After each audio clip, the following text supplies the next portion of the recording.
तो पैसे गिनते गिनते लेकिन 29 अप्रैल 2023 को कुछ जब अजीब हुआ। दान की गिनती का काम नए परिक्रमा भवन में शिफ्ट हो गया था, जहां 108 कैमरे लगे थे।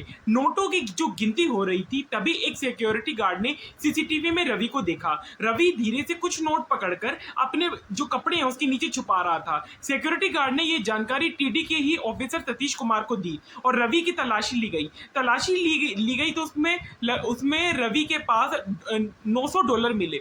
जब पूछताछ हो रही थी तो रवि ने यह भी माना कि वह पिछले 20 साल से मंदिर में दान से ही चोरी कर रहा था। रवि को विदेशी मुद्रा की गिनती का भी जिम्मा सौंपा गया था। रवि ने के खिलाफ आईपीएस की धारा 379 381 के तहत जो है एफआईआर पारित हुई कि आखिर कोई शख्स किसी और की चीज जैसे कि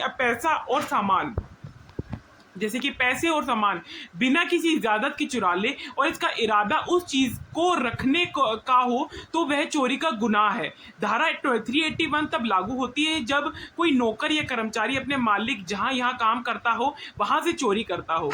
2023 से बढ़कर 140 करोड़ रुपए हो गई और यह मामला दर्ज हुआ। लेकिन कुछ ही दिनों के बाद में एक अजीब वाकया हुआ। 19 मई 2023 को रवि कुमार और उनकी पत्नी ने अपनी 7 संपत्तियों टीडी को दान कर दी और उन्होंने उसे अपनी भक्ति और पश्चाताप का प्रतीक बताया। टीडी के तत्कालीन चेयरमैन वीएफ सबरेड्डी ने इस दान को स्वीकार भी किया।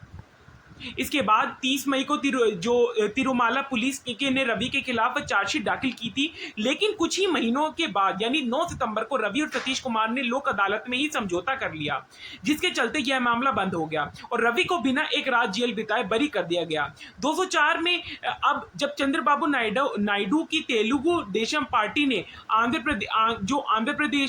प्रदेश की चंद्रबाबू नायडू ने जब जुड़े कई मामलों पर सवाल उठने लगे। इनमें तिरुपति लड्डू में मिलावट के आरोप भी शामिल थे। लड्डू की मिलावट की घटना के बाद मंदिर से जुड़े और भी जो केसेस थे वो खुलने लगे। रवि कुमार का भी मामला सामने आया। इस मामले ने नए सिरे से जांच शुरू करी। जब जांच शुरू हुई तो सतीश कुमार ने दावा किया कि उन्होंने पुलिस के भारी दबाव में समझौता किया था। इतना सब होने के बाद तिरुपति के पत्रकार एवं श्रीनिवास थे जो राव ने आंध्र प्रदेश हाईकोर्ट में एक याचिका दायर की। याचिका में लोक अदालत के एक फैसले को चुनौती दी गई।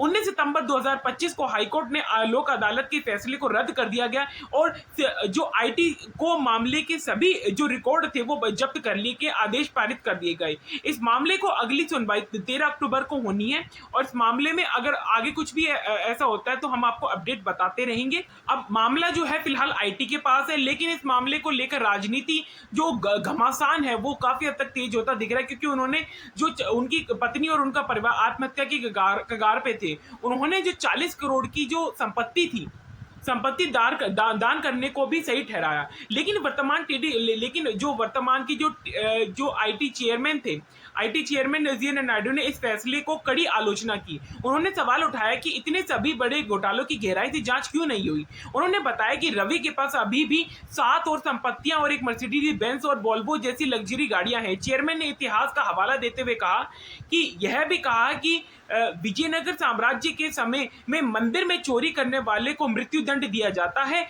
वो आज इस मामले के बिल्कुल उलट कैसे हो गया।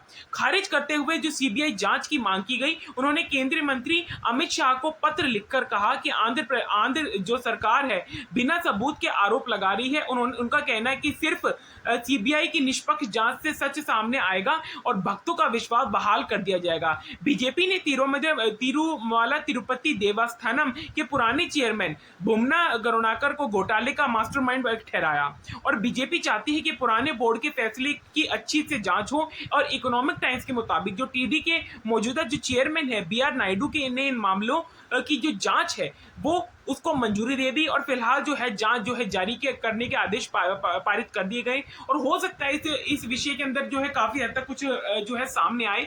हमारे चैनल द खबर माइक को सब्सक्राइब और लाइक जरूर कर देना, क्योंकि हम ऐसी और वीडियो लेके आते रहते हैं जो आपको हर एक जो बिल्कुल फैक्ट्स बताती रहती है, न्यूज के अंदर तक की खबरें। खबर माइक पे सुनते रहिए, देखते रहिए, सब्सक्राइब करें अगर आपको वीडियो पसंद आई हो, लाइक करें और शेयर भी कर दें अगर फेसबुक पे अगर आपकी इच्छा हो तो।